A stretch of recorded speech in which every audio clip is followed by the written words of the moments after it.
Hello, I'm Christine Zips, health rights advocate and founder of Zips Media and Wired Schools.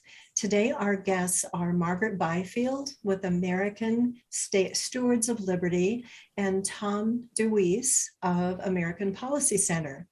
And today we're going to be talking about a couple of very important topics. They're separate, yet they're also interrelated. And with Margaret, we'll be talking about the government 3030 land grab. And with Tom, we'll be talking about the CO2 capture pipeline program. And I think this will be very interesting to delve into. But first, I'd like to welcome you both, Margaret and Tom. Thank you. Good to be with you. And for some short introductions, you'll find in our show notes below their links to their websites for more information on their background.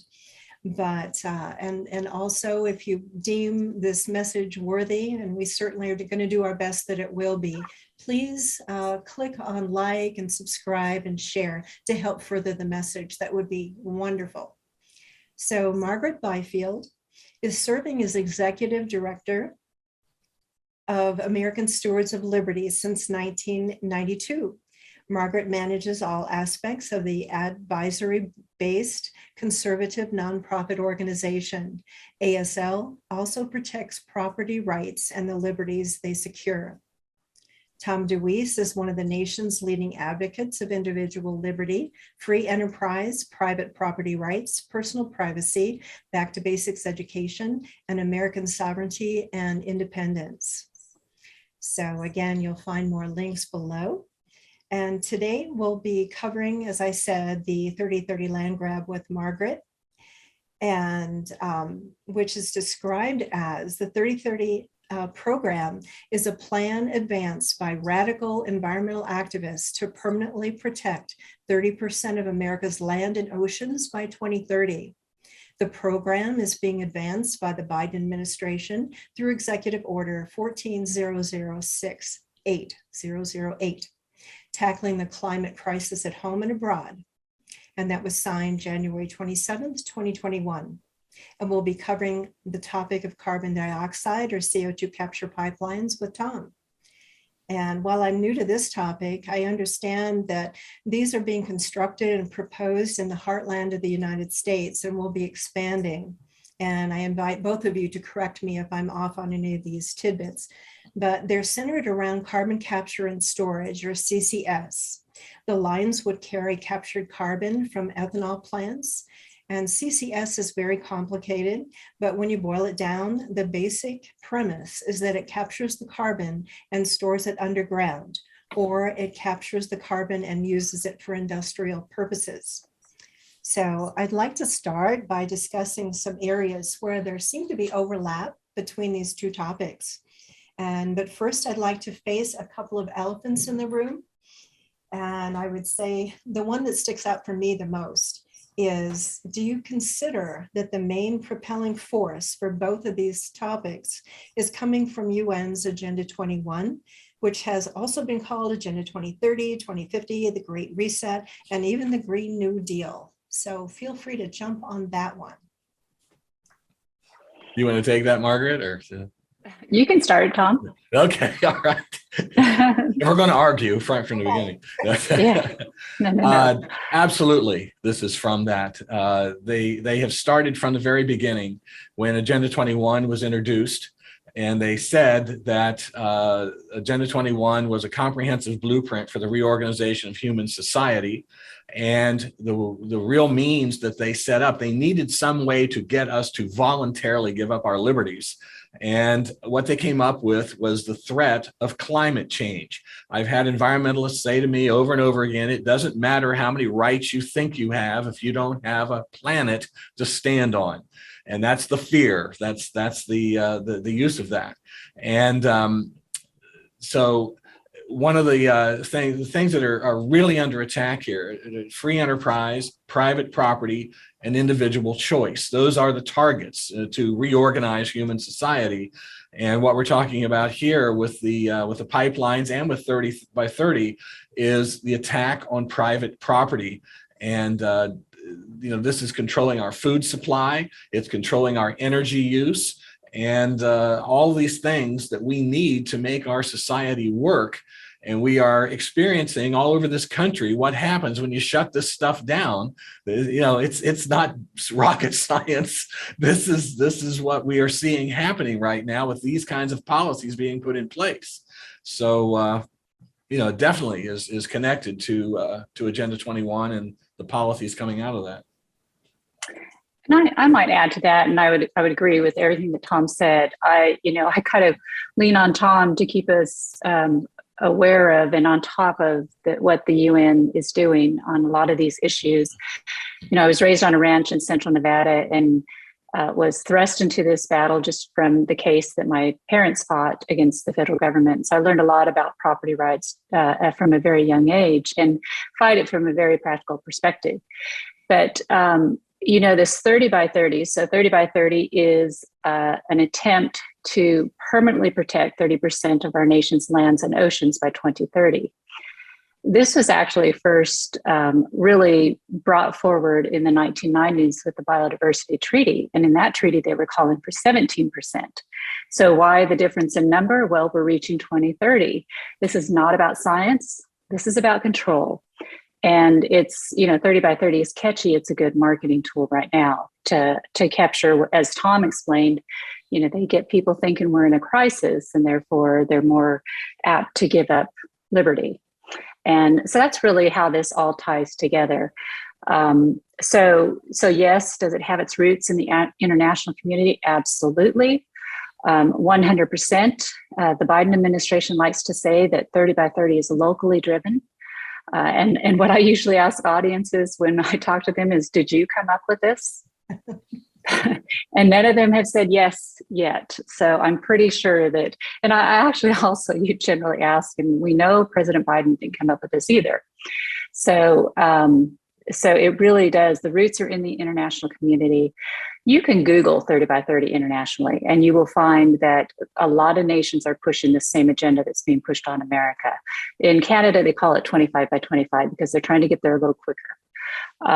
So this is out there, very easy to research. And if you're unfamiliar with this and you start reading the literature behind this and what they believe and the purpose for implementing this, it actually is pretty frightening. Well, thank you. You both did a great job with addressing that question. And I'm going to apologize up front if my questions tend to overlap what you've already covered a little bit, but we can kind of gloss over those points if that happens. So the other elephant in the room that, and I believe you've touched upon this a little bit, is do you see climate change being used as a Trojan horse to justify moving in what seem like bully moves against Americans? And Margaret, I didn't realize that 3030 was in other countries. So thank you for that. So either one of you, free to jump in. I'll jump in. Climate change is absolutely, the kind of the excuse for this. And I love how I've heard, I think Ted Cruz is the first one to really say this, that I heard saying, we've always had climate change. And Representative Elbert says we have 4 seasons of it every year. If you're in agriculture, that there's always climate change. And they've really kind of capitalized on that, because if you're in agriculture, things are always changing. You're always having weather changes. It's cyclical. And so that's just a big excuse, I think, for them to jump on. It gives them an opportunity to really claim that we have a major problem in order to push people into accepting very extreme societal changes, which is what this is all about. Do we have a crisis? I would say absolutely not. I don't think there's any science that supports that.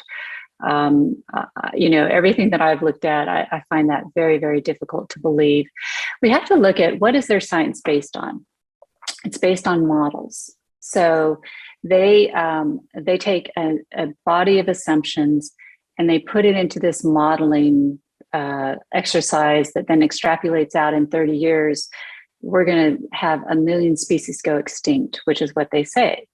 But that models can be very effective in the scientific community, but they are not relied on. They help you decide what to study. And true scientists don't rely on them. that the environmental crowd does because it fits their narrative. I agree with that. And Margaret, I noticed in one of your, maybe a newsletter recently, or maybe on your 10 key points, but where you talked about the math doesn't add up, where they use an analogy of a football field size of Earth being lost every second or something like that. And you kind of like, whoa, if that's true, then it didn't compute, right? Yeah, they in all of their material, including the Biden administration from the Department of Interior's fact sheet when 30 by 30 was signed in the executive order January 27th of last year, they use this scare tactic, which they tell the people, we are losing a football field worth of habitat every 30 seconds in America. And that's supposed to, kind of make us all afraid. So we work with this really good attorney in Arizona, and his first response was, that doesn't even add up. That doesn't make any sense. So he crunched the numbers. So what does that compute to? That's 3,000 acres a day, which is 1.1 million acres a year, 11 million acres in 10 years. So the question you have to ask is, why are they attempting to permanently protect in its natural state a total of 700 million acres in 9 short years, if the problem, as they define it, is only possibly 11 million acres? It doesn't add up. And, that's why from the very beginning we said this is the largest unauthorized federal land grab we have ever faced as a nation. Excellent term for it. Tom, are you on board probably with that? Oh, absolutely. The one thing, you want to talk about true science never has a consensus. We're told 90% of all scientists agree on all this and so forth. And so what if one scientist digs in, finds information that the rest of them, they were bogus, and he's got it right? You don't have consensus in science, you have research, and this is what they come to. But and they talk about trying to preserve the land, as you said, Margaret, in its natural form and so forth. At the exact same time, the issue that I'm working on here with these CO2 pipelines, they are literally destroying thousands and thousands of acres, 1,300 miles that over 7 or 8 states that there's like 3 different pipelines that they're working on here to bury CO2 into the ground. CO2, go back to the science, plants need CO2. You want to protect the natural habitat, you need the CO2. And it's just on and on and on. All of these things don't add up to protecting the thing. And you've got thousands and thousands of acres of farmland that is going to be covered over and not able to raise any crops. That means we're not going to, we're going to have a huge shortage of food growing, and prime corn and other farmland right in the middle of this, Iowa, North Dakota, South Dakota, on and on, Nebraska, Illinois, prime farmland that's going to be covered over and taken out of useful ability to raise the food that we need. The other thing that goes with this, again, with the climate change, protecting us from human intervention into climate, being the CO2, the only alternative that they will allow in this for energy is wind and solar. This part of this program, they're talking about 17 million acres of solar farms, 250 million acres of wind farms being put in place here. No fossil fuels, no oil, any other kinds of energies would be allowed if they achieve their whole goal.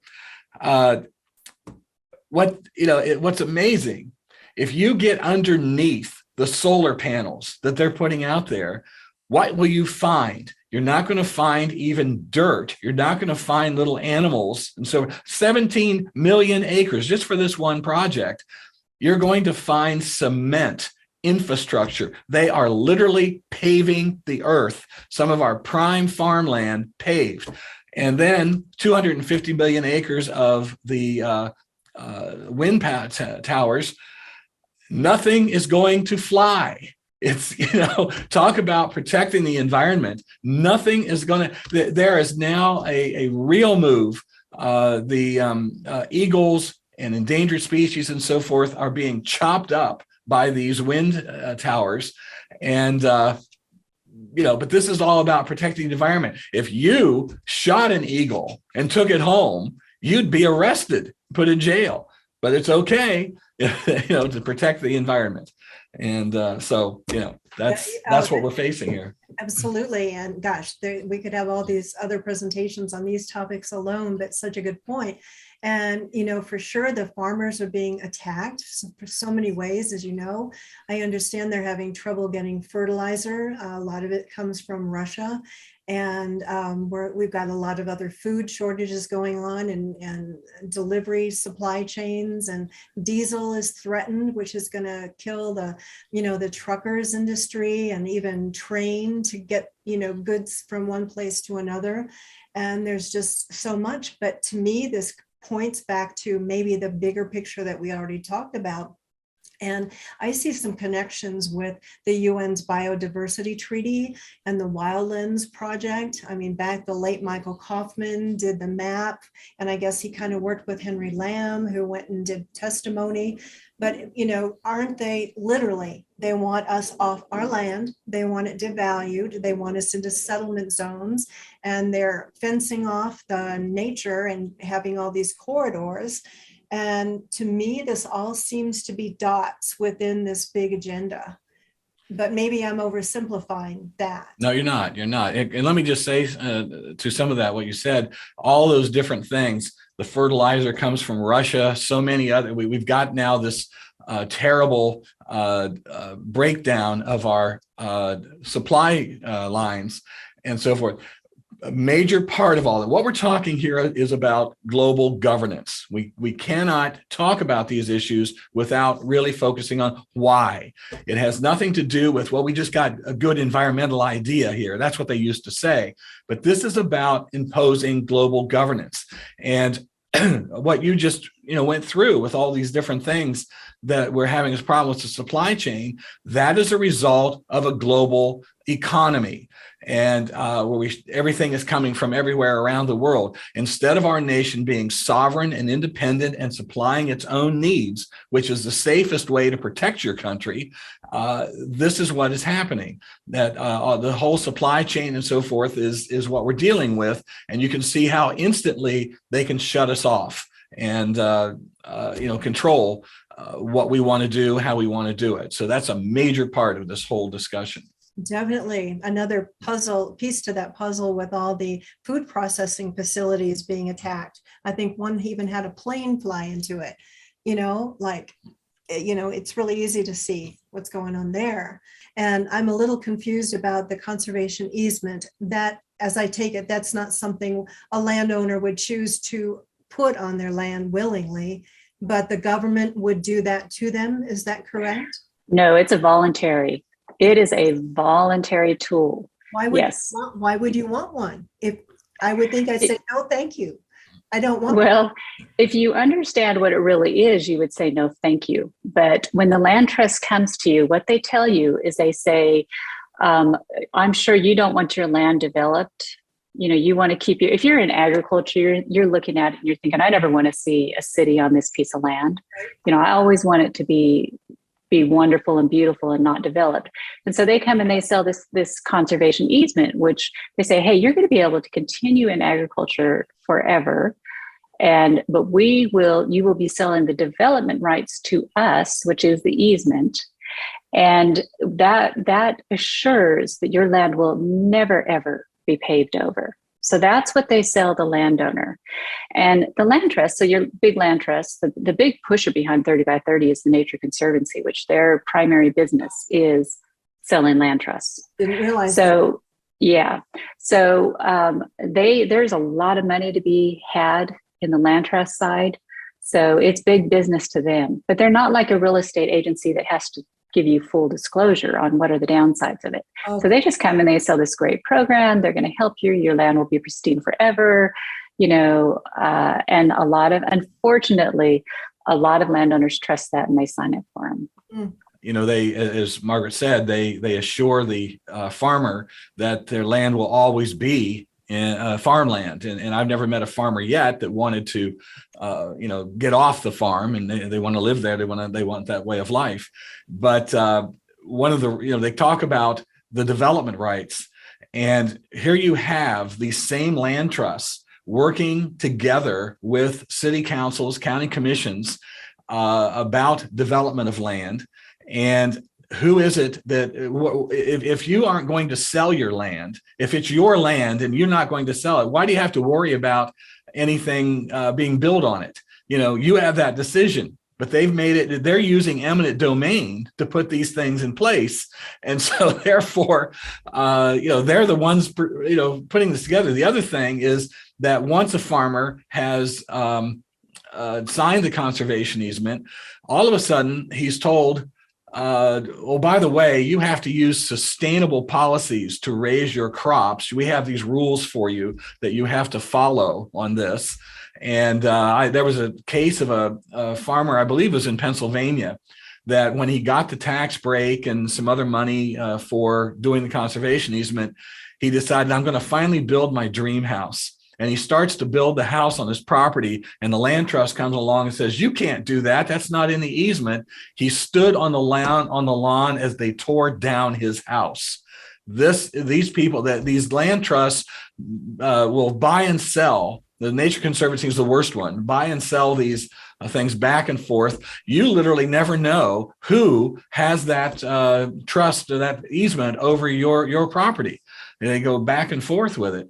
And I just, as a humorous side to this, I got a document from the state of Ohio several years ago that talked about conservation easements. And as Margaret said, it'd be in perpetuity. This said it will be in perpetuity to the United States or its successors. The United States could be gone, but that conservation easement's going to be there. Come on in for that.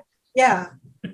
Oh my. I didn't know that. These conservation easements, are they physically delineated, or are they just there wherever they want it to be? I mean, can they come on the north side of the property or the south side of the property so you could know where you could build a home that likely wouldn't get torn down? So the easement is very specific. It is, it's a contract.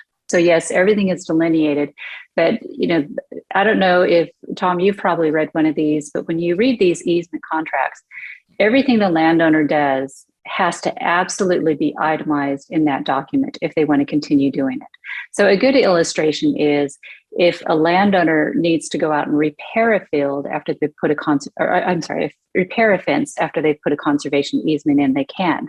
If they want to build a new fence somewhere else, they can't. That gets to the house illustration that Tom was talking about.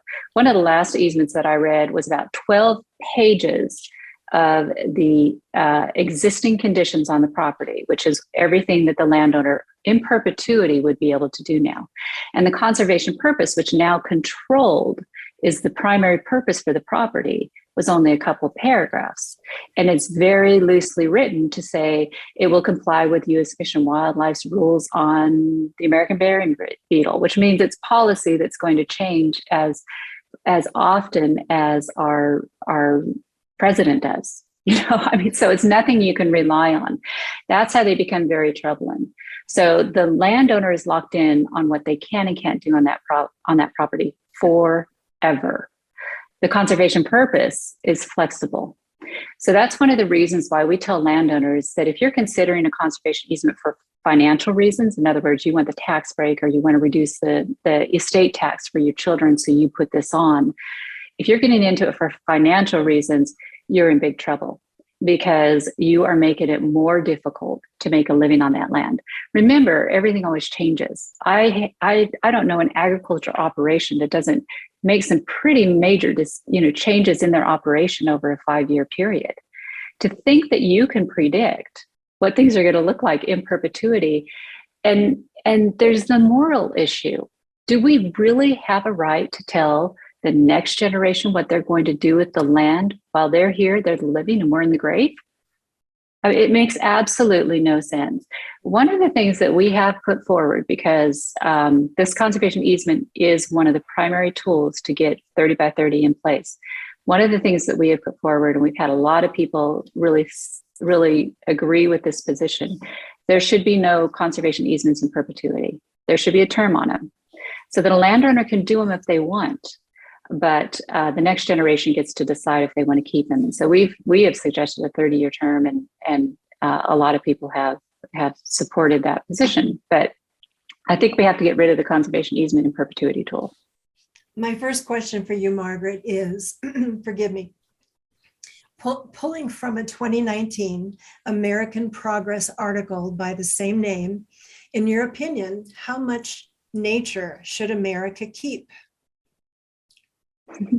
So that's the CAP report's title to their article. How much nature should America keep? Isn't that an interesting question? I look at it very differently. I look at it, how much liberty should we keep? You know, property rights are the flip side of the coin of freedom, which is something that George Washington said. We need to really understand why our founders felt it was so important that the people owned the land in America, because we've kind of forgotten that. They knew that if the people owned the land and the natural resources, we would have the ability to accumulate our own wealth. The government would have to come to us for any funding that it needed, and therefore we could control our government. That's why we have property rights. They knew it was absolutely essential to us being able to retain every other liberty, such as freedom of speech, freedom of religion, the right to bear arms. All of those are meaningless. Free speech, if we don't have the ability to control our government. And the key to that is we, the people, must own the land. Karl Marx said it best. He defined socialism as the abolishment of private property. Everybody seems to understand this, that is fighting us, how important it is to destroy Americans' property rights for many reasons.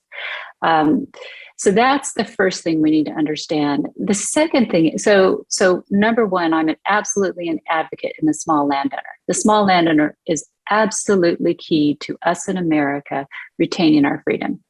The second thing, though, getting to your question of how much nature should we keep, as much as we absolutely can, which means we need to have our small landowners on the land. Here's the misnomer that comes from the environmental community. They like to put themselves out there as if they are the real stewards of the land. Well, if you compare the land that has been in the environmental stewardship managed by the federal government under the great wisdom of our environmental leaders for the past 30, 40 years in America, what lands are those? Primarily, it's the wilderness areas. Those wilderness areas that they want to, the model for the remaining 30% in our nation. What's going on in those wilderness areas? Those wilderness areas are supposed to be untouched by the hand of man. So, in other words, what happens in those areas is cattle grazing goes away, any productive use goes away. You cannot use motorized vehicles on these big areas. So if you're a hunter, you have to walk everything in and carry everything back out. All human influence is supposed to be out of these wilderness areas. So what happens? All the grazers go away. The big predators take over and it becomes a monoculture. So now you have all of this underbrush in these forest and wilderness areas that are like kindling because they have been protected for 30, 40 years. You know, these big forest fires that we're having in the West, they say it's caused by climate change. It's not. It's caused by bad government management because a lightning strikes, a fire starts in the wilderness area. What is the policy of our government? The policy is let it burn because putting out that fire would be unnatural. So then we have these big forest fires that start in the middle of these wilderness areas, get completely out of hand and start burning out every other landowner around them. That's why we're having massive forest fires in the West like we have never seen before, because the Wilderness Act has been in place now for about 30, 40 years. So we're really now just seeing the consequences of that bad management. So back to your question, how much nature do we want to keep? as much as we can get the government out of. I love how you phrase that. Yes. Yeah, that's great. So very well handled on that one. So, Margaret, is this initiative to go all the way back to the beginning, is this even necessary? Yeah, it's not necessary. It's absolutely not necessary. There was a little second part here that isn't it true that over the past 150 years, the US has built an extraordinary capacity to protect and restore the natural environments of its choosing. Yeah. And Rob Gordon with the Heritage Foundation just came out with a great study called Land and Habitat in the United States, a reality check. And there's great things that based on real data, Rob's research is not based on the models like the environmentalists, but based on hard factual data. Number one, the question, are we losing habitat in America? The answer is no. Remember the football, we're supposedly losing a football field every 30 seconds.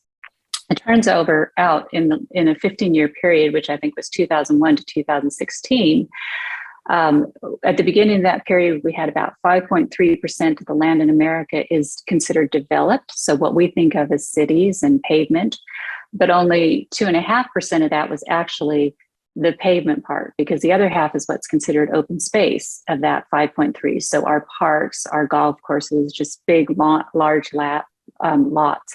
So we're really only talking about 2.5% of America's actually paved city land. That's not very much. So the next question is, how big of a transition then between 2001 to 2016? What was the increase in that development? And the increase was 0.03. It's hard to trace it. It's hard to track it. We have not had a conversion of land. If you can repeat that one more time. You froze for just a second at a critical point. What was that? Okay. What was that? So the increase was 0.003%. Thank you.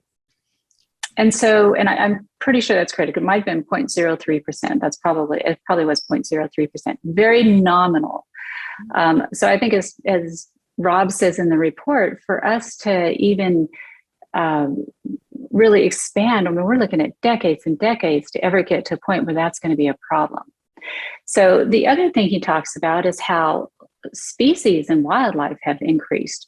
So here's how the environmentalists manipulate the data. What they say is that these species are no longer in their historical habitat, that they are in a very small footprint compared to what they used to be before us bad humans were here on the earth.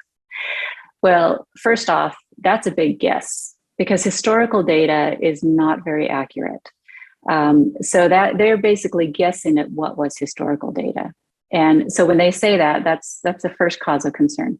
The second thing, though, however, as Rob points out, is even if they may not be in their historical habitat, but most of these big range-wide species are key indicator species that if they're expanding in their habitat, then so are a lot of other our big range-wide species have actually expanded outside of their historical habitat and are doing fine.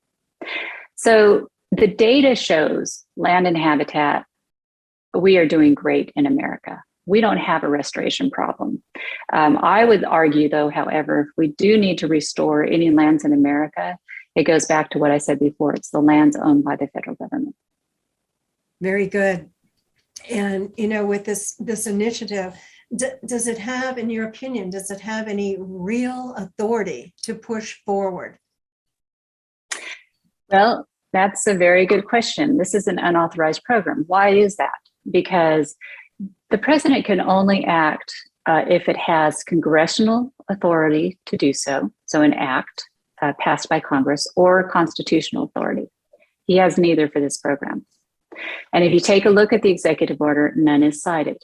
Nowhere that they talk about 30 by 30 or America the Beautiful as they've rebranded it, nowhere do they give any authority for what this is based on. So no, it is an unauthorized act. So how they've gone about implementing this is they are basically using existing laws that are already on the books. So the Endangered Species Act, the revising natural resource plans on our Bureau of Land Management lands and Forest Service lands, using every tool in the toolbox. They're using existing laws, but now just redirecting the outcome of all those so that it helps get to 30 by 30. So that's how they're getting it implemented in America. They're doing it without a direct authority, and they're just using existing programs. But that's also why last week we had a group of 21 senators, I believe, led by Senator Kevin Kramer out of North Dakota, who sent a letter to the administration and is requesting that they do a National Environmental Policy Act study, an environmental impact statement. And in that letter, one of the reasons is because they want accountability and transparency, and that's what that law will require them to do. But also in that letter, they've asked for a response by June 15th for in writing what authorizes this program, because they have raised the same questions that we have. It's unauthorized. And one of the things that is being used to put a lot of these policies in place is we will have these forces put together one elected board after another. I mean, one appointed board after another. They just stack them on top of each other. And then you get a local elected official, and they'll say, well, there's nothing we can do about that. This board says we can't, we have to do it this way. You elect your local representatives, whether they're city councilmen, county commissioners, state legislators, or Congress. You elect them because they are advocating you voted for them because they're advocating the kind of world you want, the kind of country you want. And all of a sudden, their power is gone, and they're not allowed to go around those boards. Well, the truth of the matter is, yes, they can. The situation we have on the CO2 pipeline right now, there was just a meeting in Iowa in one of the counties there about the board there, the pipeline going through there, and basically the county commissioners there were not in favor of what was going on there. But one of the reports said that local governments have no legal power to stop a carbon dioxide pipeline. And the reason they give for that is that these builders of these pipelines, which are private companies building these, they apply to become public utilities. Now, the Iowa Utilities Board is in control. They decide whether what they're going to do and so forth. So elected officials can't make that decision. Well, what we have to do is get these local elected officials to understand, yes, they can. Stop being cowards. You were elected to protect the property in your county. You were elected to protect the interest of the people in your county. That's why you're there. And non-elected bureaucrats don't have that kind of power. It was the elected boards that created those boards. So, why in the name are they letting them rule them over what they were elected to do? And so this is what we have. I am going to Iowa in July, and I'm going to be speaking in 5 different cities across the state during a week. And the purpose of that is to help the farmers roust up and get, understand their rights, get ready to fight. Going to meet with some elected officials and so forth. Not a single piece of land has been taken yet on this CO2 pipeline issue. So we've got opportunity to stop this, and it can be done. They are running scared because there is so much opposition to it, but they're using these kind of bogus lines like, city councils don't have any right to stop something like this. We've got to make sure people understand it and stand up to it. So, that's how they're doing a lot of it. These overlapping boards are everywhere. They go from the local level all the way to the federal level, and they need to be stopped. Tom, that's shocking to me. I mean, when you say about these companies are going and representing themselves or actually applying to be designated as public utilities. Yeah. How sleazy is that? I mean, how dare they, Yeah. One of our activists that I'm working with in Iowa went to one of the public meetings and just drilled them. There were some representatives of these pipeline companies and stuff, asking them, why are you doing this? Why? And they finally came up with this lame answer. Well, there's money for it in the Biden infrastructure bill. Oh, there we go. Oh my. That was what they came up with. Yeah. Whoa. That really raises hackles on that. And just reeks of conflict of interest. I kind of look at it, it's human nature. So you have three perspectives here, and they're all kind of working together towards this end. The one is the money. You definitely have those out there that what motivates them is to have an awful lot of money. And so you have that whole crowd that watches what's going on right now, and they're working to get their piece of the pie. They're not interested in is it right or is it wrong? They just want their piece of the pie. And then you have the other group that is interested in power. And that's where I really kind of identify like our UN politicians. And I don't like to give the UN any more credit than what it really is. These are just world political leaders. They all happen to love socialism. It works for them because socialism always works for the leaders, just not the people. So that's what they're into. It's a power grab for them. They're not about the money. It's about the power. And then you have the other people in this fight who are in it because they absolutely believe it. And that are kind of your true believers behind the environmental movement that absolutely believe if we don't lock up 30% of our land, humanity is going to be destroyed. And they buy into that whole narrative, which is something that the environmentalists have been working on getting people to believe for many, many years. And so, but the real crowd, the very, very small crowd that is part of that true believers pushing this agenda, they just have a different perspective than we do. We fight this from a spiritual perspective, and they fight it from it's a religion to them as well. For them, their God is Mother Earth, and that's what they're fighting to protect. And for us, it's our Creator. And so it's that biblical fight that's been around forever, which is, do you worship the creation or do you worship the Creator? And that's a lot of what we see on that front. Exactly. I mean, Mother Earth will be just fine. She was created to take care of herself. And, it's the people on the planet that might be another matter indeed, in my opinion. But, Tom, are you ready to go into the hot? Thank you, Margaret, so much for helping us go there. Don't go away. We've got some more for you to come into, and feel free to pop in whenever you care to. But Tom, with your CO2 capture process, can you explain a little bit about how that logistically, how does that work? What happens? Well, I've been trying to understand it totally myself. And my original, the first thing I wrote about this was the dumbest idea after all these years of fighting environmentalists and all their programs, as we've been discussing here. This is the dumbest one they've come up with so far. And it apparently, like from the ethanol plants and so forth, it will capture the CO2 emissions that they put out and put it in a pipeline and bury it in the ground. Now, one of the purposes of that, I think there's more than one, but one of them is supposedly CO2, of course, is the enemy to our planet, and that we have to get rid of the CO2 to stop global warming.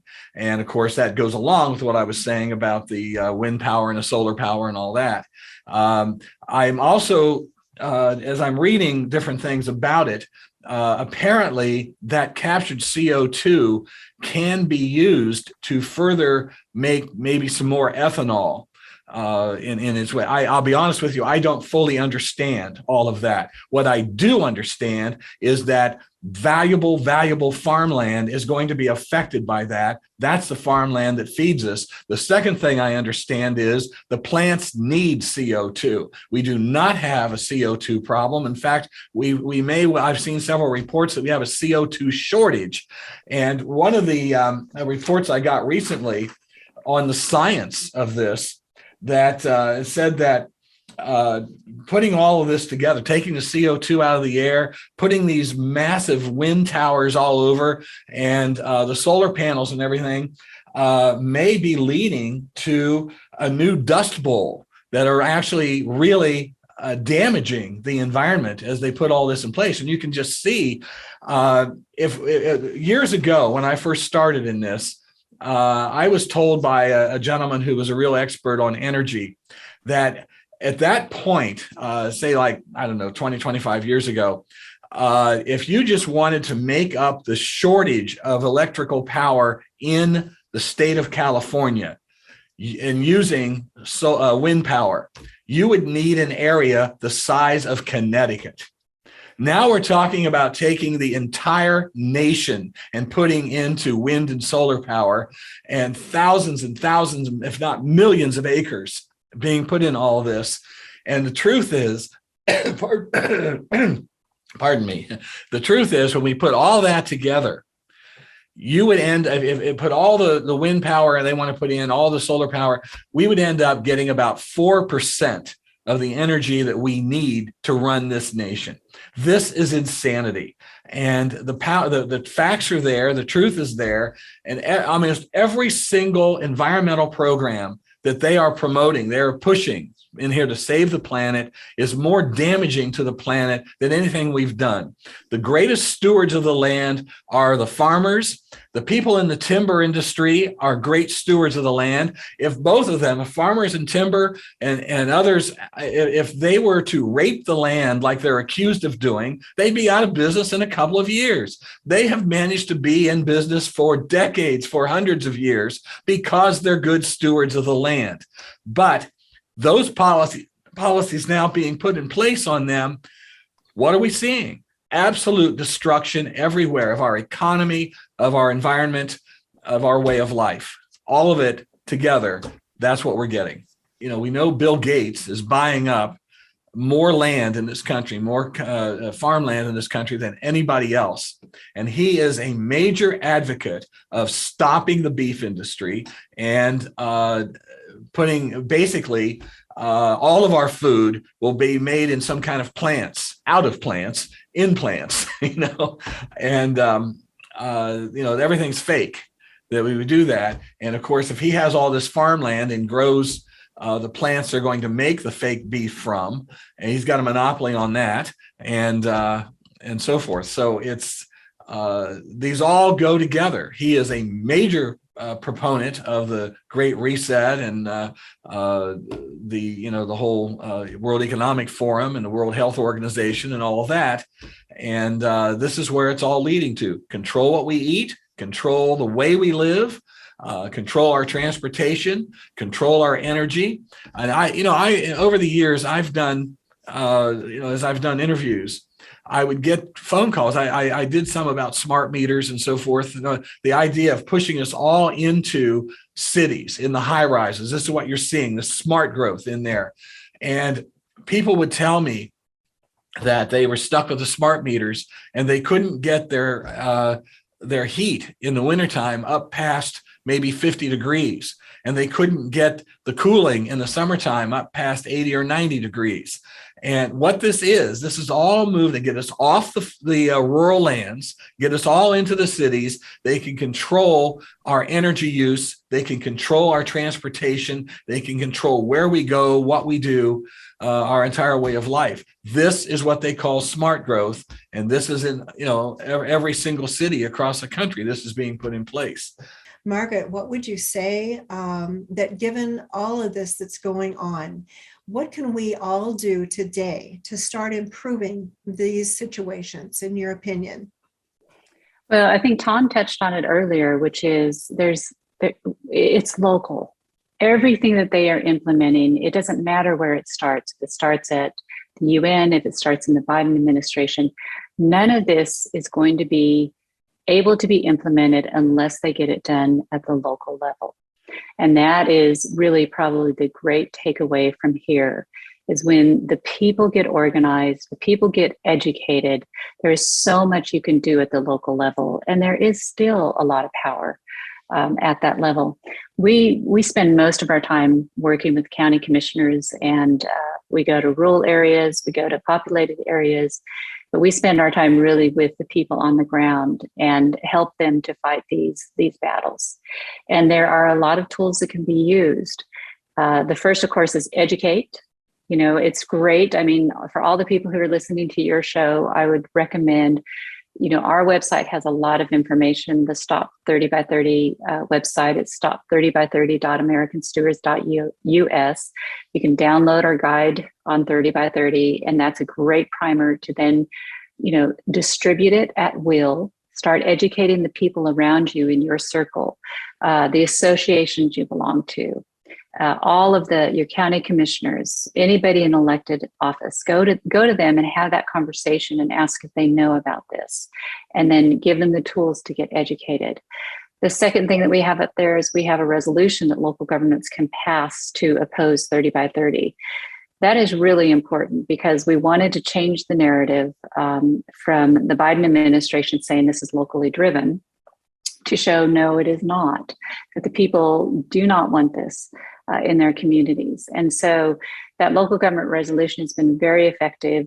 League of Conservation Voters back in 2020 was circulating a letter in Congress to try to really pushing for a bill on 30 by 30 that was signed by 450 locally elected officials. So that's one of the things that we knew, that those officials were simply like one county commissioner on a board who is probably a progressive on a board of 4 other conservatives. So that's why we really thought it was important that local governments, the governing bodies, the bodies that have planning power, stand up and say, we do not want this. And so we are up to over 150 resolutions passed across the nation of local governments opposing this. It's pretty impressive. And so that's another thing you can do. And when you do that, what you do is you get your elected officials educated on this, and you get your community educated on this, because it takes that in order to get it passed. That's what's so important about it. Now you have this whole circle in your area that is aware of what's going on and is ready to fight and to push back on anything that comes in. I tell people all the time, what's the best thing you can do? Protect your home front. If all of us protect our home front, you put all of us together, it's going to be very hard for them to succeed with this agenda. So be very discerning, be very smart about how you approach this. Read everything that you can on this, verify everything. We have to remember, we get a lot of stuff coming in our channels too that may not be accurate. We're responsible for that. We have to vet those things, and just make sure that, you know, protect your home front first. You know, get involved with organizations like Tom's and like mine, because what we do is we educate, and we'll give you those tools and keep you aware of what's going on. And then as far as at the local government level, there are some really good tools that local governments have that they don't realize. And one that we teach and we help local governments use is what's called a coordination strategy. You can go on our website and learn a lot more about that as well. But if I could leave you with one message, it is, we are not powerless, not at all in this fight. And they know that. And so if we get organized, we work together, we protect our home front, we fight smart, and above all, protect your private property, because that is the key to us keeping control of our government.